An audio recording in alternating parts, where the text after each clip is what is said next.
What's up, everybody? Welcome inside Studio 34. This is the NBA Tip Drill. Today, we are joined from DailyRoto.com, Mr. Mike Leone. What's going on, Leone?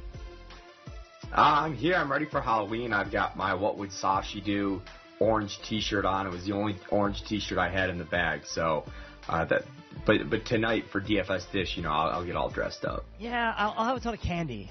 I can promise you that. I'll have a ton of candy to watch the NBA tonight and just be like stuffing my face as we watch some basketball tonight. Play a little DFS. Yeah, let's definitely play some DFS. All right, cool. I'm ready to get into it. All right. At the point guard position in Minnesota, a little bit of a mess. No Jimmy Butler tonight, which is certainly going to open things up. Probably at the point guard position where Derrick Rose is one of those guys you just throw in because FanDuel's not raising the price.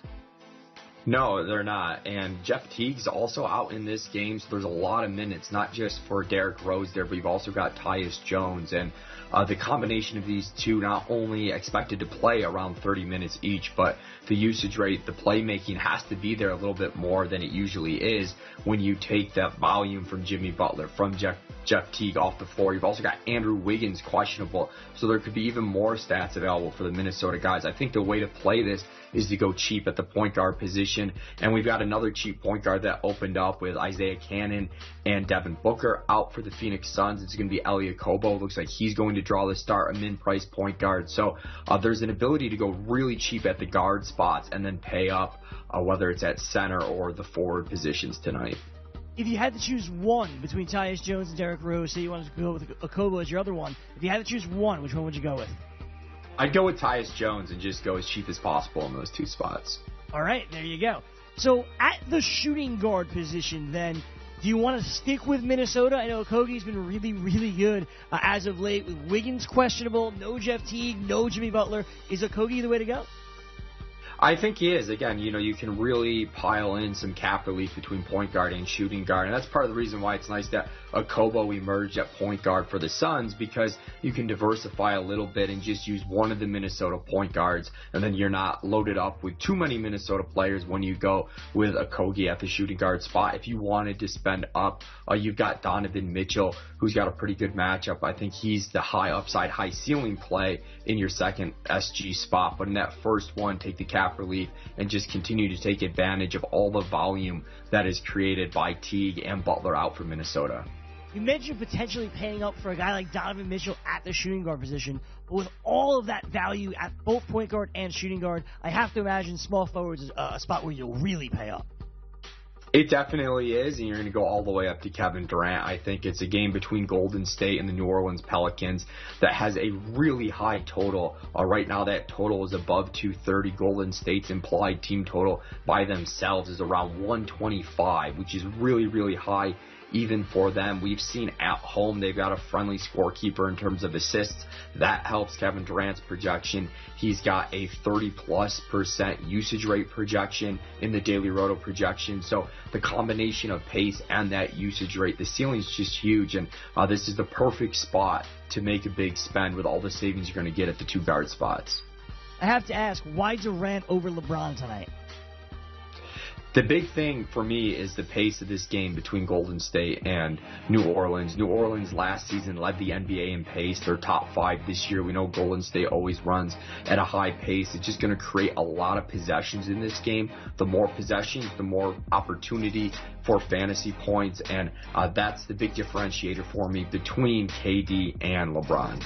The last time the Spurs played, which I believe was the last time you and I talked, we had multiple options we could have made, right? We could have started cheaper power forwards like Pascal Siakam and Ersan Ilyasova, or you could have paid up for LaMarcus Aldridge. I paid up for LaMarcus Aldridge. I lost. Should I do it again tonight, Mike? Should I pay up for Aldridge? Yeah, it was a tough slate if you didn't go double cheap with Siakam and Ilyasova, but the difference between that slate and this slate, we liked Aldridge then. We like him even more because, again, you're going to need to pay up in these forward spots to take advantage of all the cap relief you're getting at the guard spots. And I think it's an even better spot for Aldridge. As we mentioned, the other day, and it holds true today. It's him and DeRozan. They're running the show. They're the guys that are getting the offensive touches for the Spurs. So even though the usage rate for LaMarcus Aldridge is a little bit less than last year when Kawhi Leonard was mostly out, it's higher than his career rate, higher than it had been with the Spurs with Kawhi Leonard. So that's a really good sign. But big thing, facing the Phoenix Suns. They're a really bad defensive team, specifically against bigs, against power forwards and centers. They're currently 28th in defensive efficiency. So we should not only see the volume for LaMarcus Aldridge, we should see the quality of volume as well. Ton of volume, ton of value, a lot to love when it comes to LaMarcus Aldridge. Finally, at the center position tonight, a lot of different directions you can go here. We should have quite a bit of money left. Where are we headed, Mike? There are a lot of options. You got Karl Anthony Towns in a game where he could see a big increase in his rates because of the absences of other players. You got Nikola Jokic in a really good matchup against Chicago, a guy that we know has a massive ceiling. But I'm going to go to Andre Drummond, who it's just been really impressive to see his usage and rebounding rates, even playing with Blake Griffin. I know when that trade happened last year, we were really concerned that those rates for Drummond would crater. Well, his rebounding rate is in the 25 to 26% range. You're talking with the league leaders whenever you're at that mark. That has not come down at all playing with Blake Griffin. And somehow his usage rate is not only up, it's up substantially, and 28+% this year. That's a career best for Andre Drummond, and he's someone that can always compile what we call stocks, steals and blocks combined. Stocks, sort of the shortened version of that. So those stocks guys on FanDuel are really important for tournament ceilings because you're getting 3 points for blocks and steals. That's more than you're getting for any other event other than a three-pointer.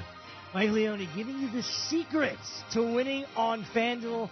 I'm listening. Hopefully you have been too. This is how we're going to win money tonight. Mike Leone, DailyRoto.com. Thanks so much for joining us, man. Thanks. Hopefully it's more treat than trick for you guys tonight. He's had that plan all day, I promise you. For Leone, I'm Gregg. Thanks so much for watching. We'll see you tomorrow.